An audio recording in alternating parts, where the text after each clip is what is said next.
Now, at least 83 people are dead after days of heavy rain in southern Brazil, and more than 100 are missing.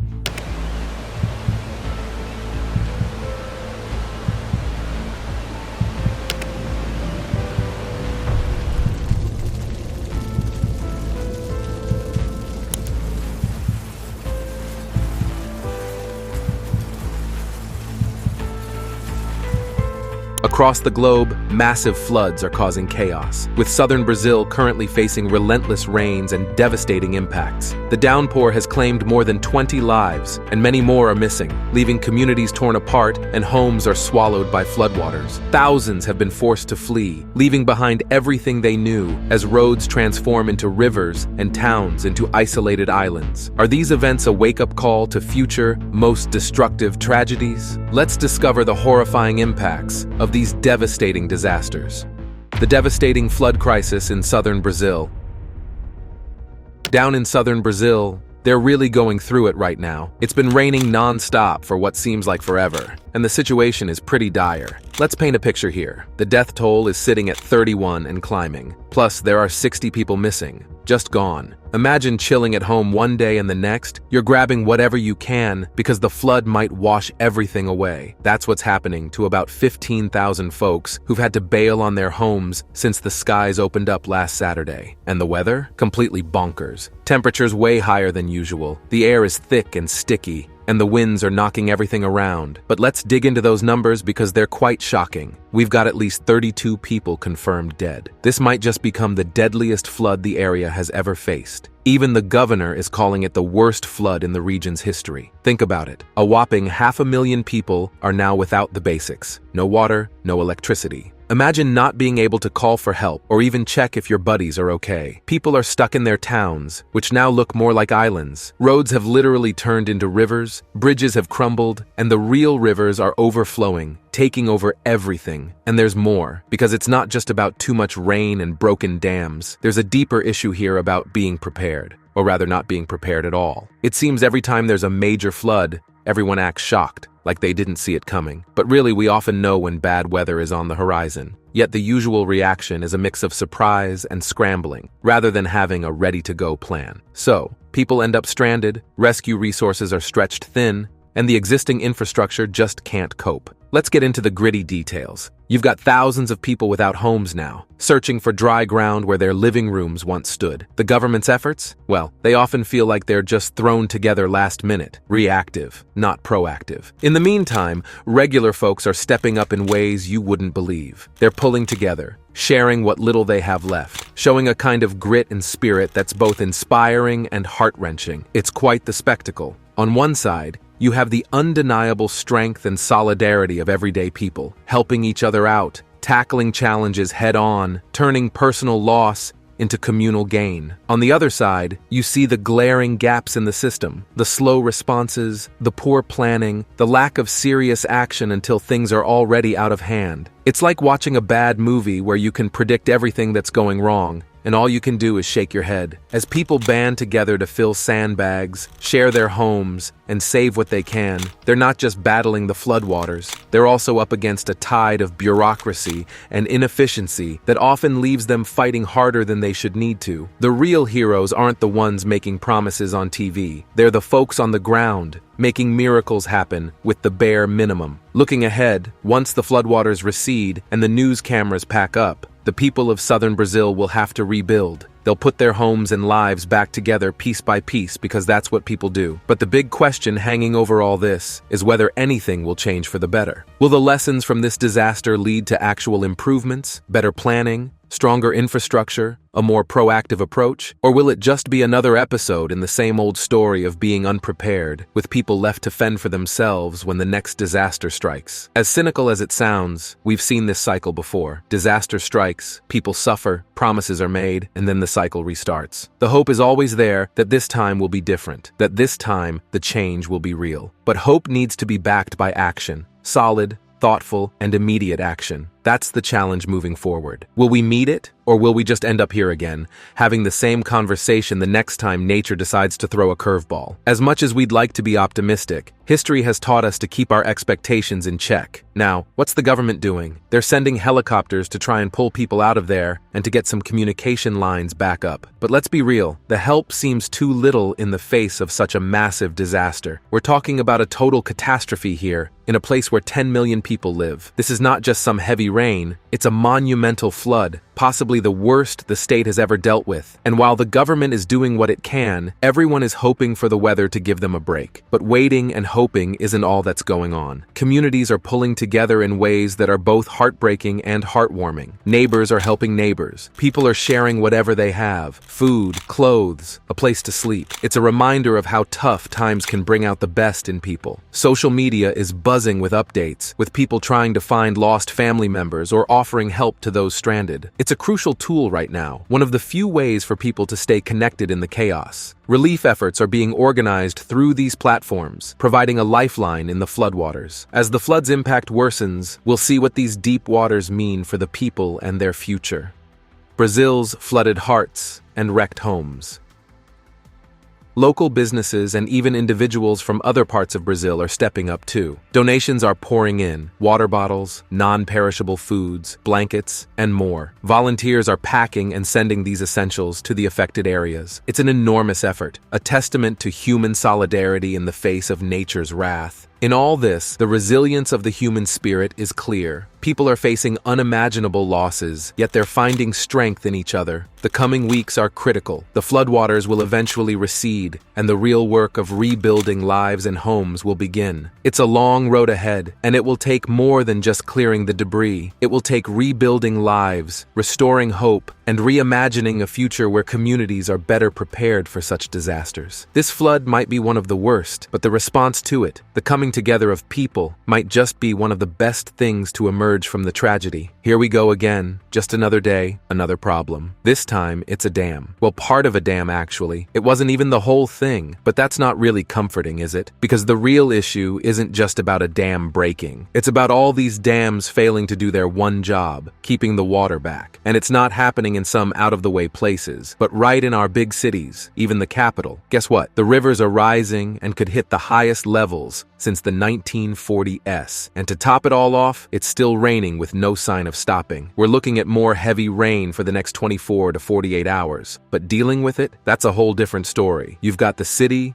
state, and federal governments trying to figure out how to work together. It's like watching a bad comedy where no one knows their lines. The state is desperate for more helicopters, because yes, helicopters are apparently the magical fix to all our problems now. And sure, Brazil's federal government is sending some help, but let's just say it's not exactly a cavalry charge. We're also trying to find all these missing people, which is a huge task. And trust me, it's not helped by the fact that these cities are practically islands now, cut off. No roads in or out, because, well, we never thought we might need to build stuff that can handle a bit of extra water. So the average person is stuck. They can't fix this on their own because you need roads, bridges, basic stuff really, which just isn't there. This is a classic case of waiting until the house is half underwater before starting to wonder if maybe, just maybe, we should have checked the weather forecast or fixed the roof. Our cities are sitting ducks, and the dams might as well be made of sticks for all the good they're doing. The chaos isn't just about water and rain. It's about how every time this happens, it's the same old drill. Emergency responses that feel more like afterthoughts, aid that feels like throwing a cup of water on a forest fire, and a lot of serious-looking people in suits making promises that seem to be forgotten as soon as the sun comes out. It's frustrating, it's repetitive, and it makes you wonder if anyone will ever really get their act together. Because right now, it feels like we're stuck in a loop. Flood, fail, fix, repeat. And each time, the fixes are just band-aids, temporary solutions that don't really hold up when the next storm hits. Meanwhile, the real people living through these disasters are getting a crash course in survival. They're learning to band together, share what little they have, and keep each other afloat, quite literally. Social media becomes a lifeline, buzzing with calls for help, updates on the situation, and organizing relief. It's amazing and sad at the same time. Amazing because of the community spirit, sad because it's necessary. Local businesses and ordinary folks from other parts of the country are pitching in too. Donations flood in: water, food, blankets. Volunteers pack these essentials and send them off to those affected areas. It's a massive show of support and solidarity. It's humanity at its best, responding to a crisis caused by human error and natural forces combined. In the end, this isn't just about weather or broken dams. It's about people, planning, and the lack of it. It's about governments needing to step up, not just with emergency helicopters when the situation is already out of hand, but with real, solid planning that prevents these disasters from happening in the first place. It's about building stronger, smarter, and being ready for whatever Mother Nature throws our way. And as the waters eventually recede, the challenge will be to not just move on, but to learn, to change. We need to build back better, smarter, and tougher, because the rain will come again, and next time we should be ready, not scrambling, not panicking, just ready. It's a long road ahead, and it starts with taking a hard look at the mistakes of the past and making sure we don't repeat them. Next, we look at how communities begin to recover and rebuild after such massive floods. Texas stands strong in historical floods. Texas is underwater again, and it's looking pretty terrible. Entire neighborhoods are flooded, and more than 560 folks needed help from emergency teams to get to safety.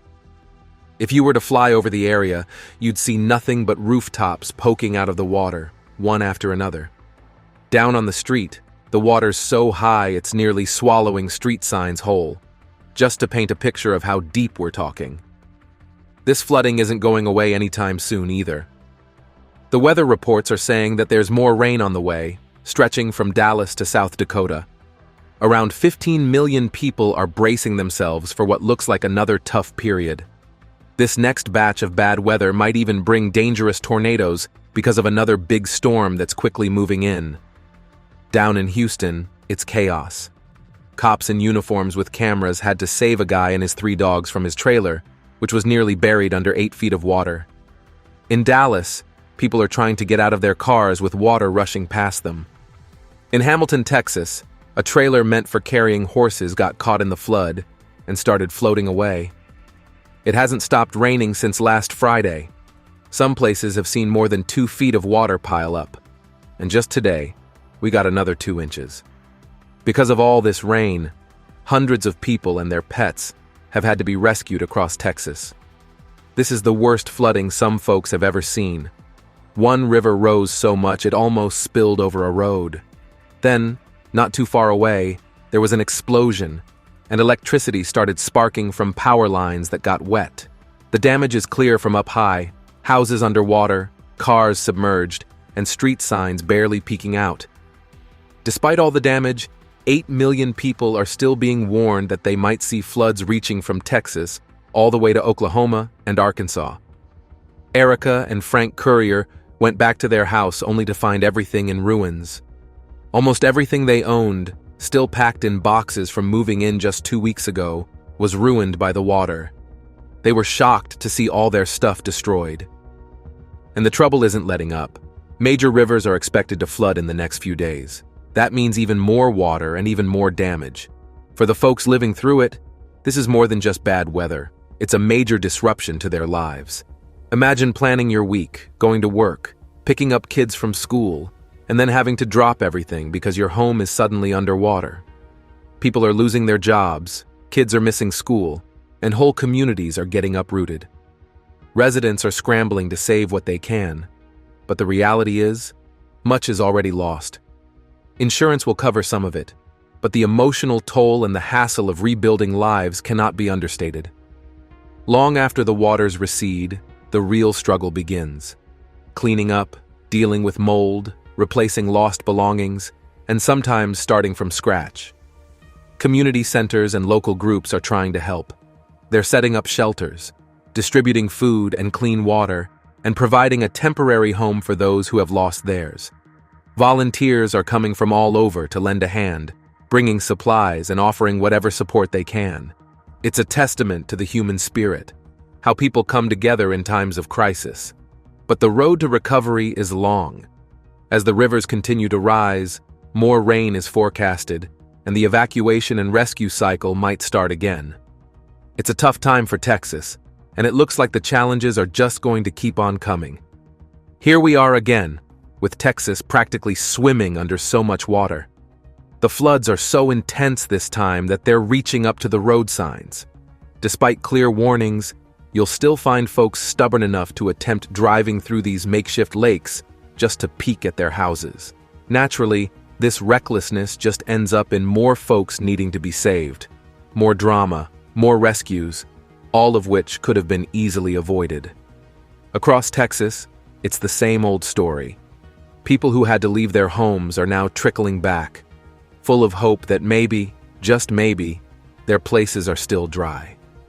But no, they're met with roads that are more like rivers. This makes getting home not just difficult, but downright risky. Yet, many take the risk, driven by the desperate need to see their homes, to salvage what they can. This sad song seems to never end. Texas keeps getting hammered by one major storm after another, battling not just floods, but also the threat of tornadoes looming overhead. It's like being stuck in a loop, where each replay brings its own set of chaos and misery. And guess what? This could just be the beginning. Looks like Texas might have to get used to these massive, destructive storms. It's a harsh new reality, and with every disaster, people are forced to pick up the pieces and somehow move on. Now, as Texas faces yet another brewing storm, the air is thick with anxiety. The state is thrust into a constant mode of crisis management, helping those hit the hardest and bracing for more trouble that seems always just over the horizon. This endless cycle highlights just how fierce nature can be and shouts out the importance of being ready, sticking together, and trying to recover, hoping to get through the storm with as little damage as possible. We move on to discuss how frequent disasters are influencing government policies and people's actions. Texans, desperate between tornadoes. Talking about the weather forecast, there's a level 4 risk out of 5. They call it moderate, but there's nothing moderate about it. The weather map looks menacing, with a big red circle, like a bullseye, over parts of Oklahoma City, Wichita, and stretching up into northern Kansas. Later in the evening, it's predicted to shift towards Tulsa and then head towards Kansas City and Missouri.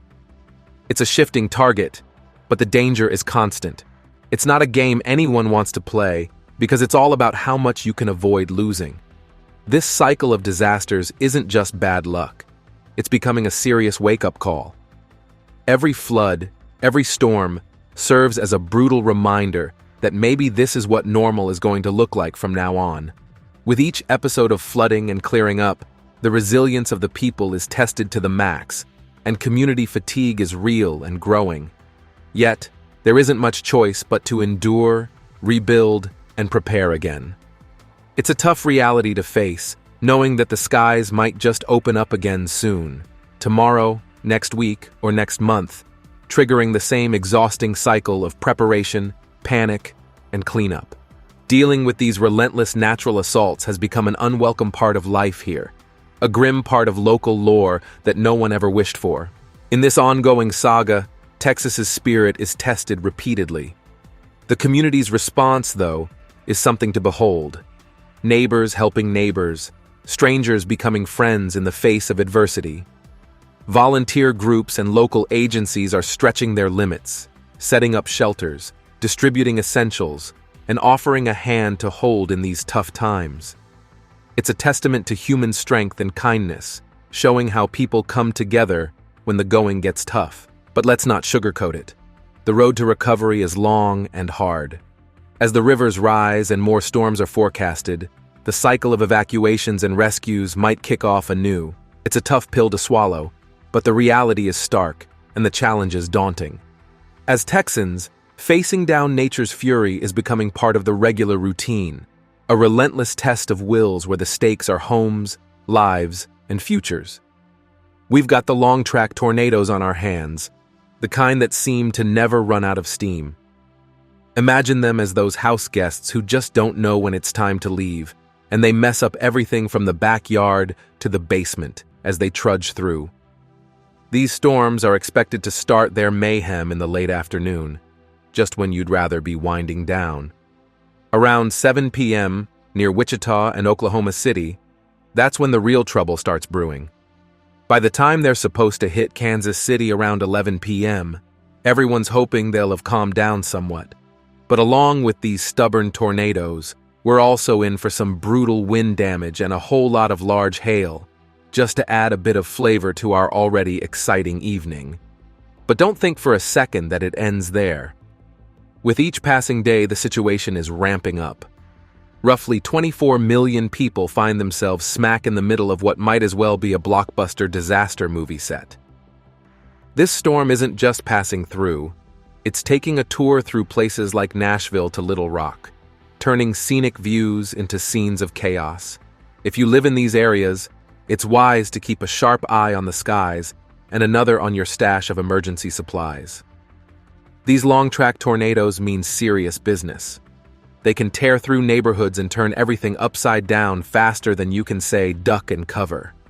This isn't just about catching a thrilling weather spectacle.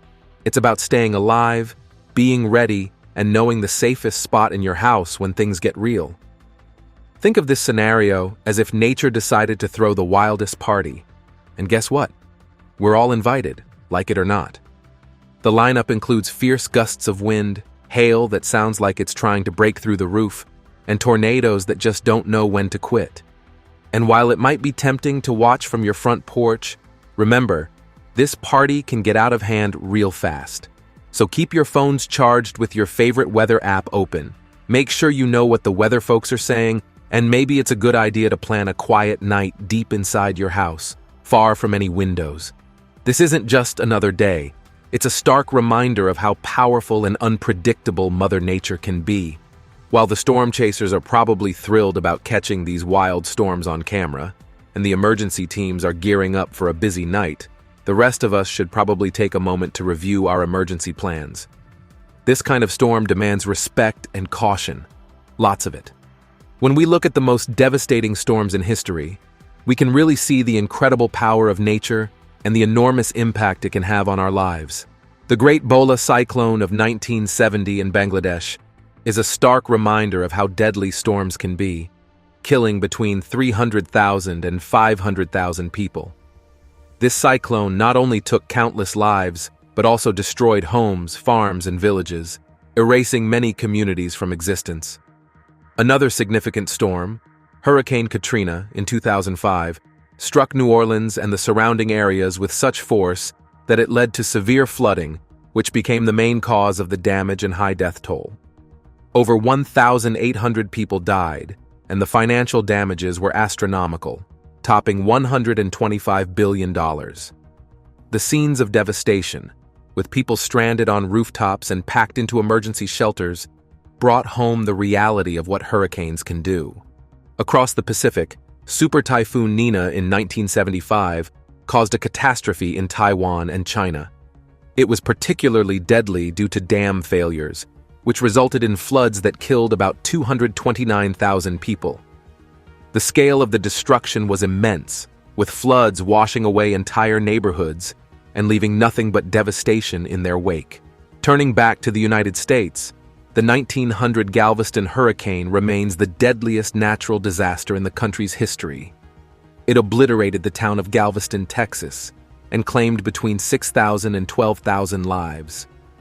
This disaster highlighted the urgent need for better storm tracking and preparedness, which led to significant advancements in meteorology and emergency management. The 1928 Okeechobee hurricane also ranks among the most destructive, hitting Puerto Rico and Florida hard. Thousands lost their lives, and the economic damages were significant. In Florida, particularly around Lake Okeechobee, the hurricane caused massive flooding that devastated communities and took years to recover from. Comparing these historical storms to the recent Texas tornado, we see significant improvements in storm forecasting and emergency response. Yet the sheer power of nature continues to pose severe challenges. While modern technology helps us predict and prepare better, the impact of these storms, destroying homes and uprooting lives, remains a daunting challenge. After the immediate threat of a storm passes, the focus shifts to recovery and rebuilding, a long and often painful process. Communities must come together to rebuild homes and infrastructure, requiring time, money, and a lot of effort.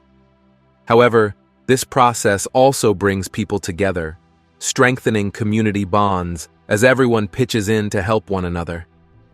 This continuous cycle of preparation, impact, and recovery teaches us invaluable lessons about resilience and readiness. Each storm provides new data and insights that help improve our approaches to dealing with these natural disasters. By learning from the past, we can hope to reduce the future impact of similar events, safeguarding lives and properties against the unpredictable fury of nature. This is a testament to human resilience and the ever-improving strategies to cope with the might of the natural world. Do you think our governments are truly prepared for natural disasters? Or are they failing us when we need them most? Share your thoughts in the comments. Don't forget to like and subscribe for more insightful discussions.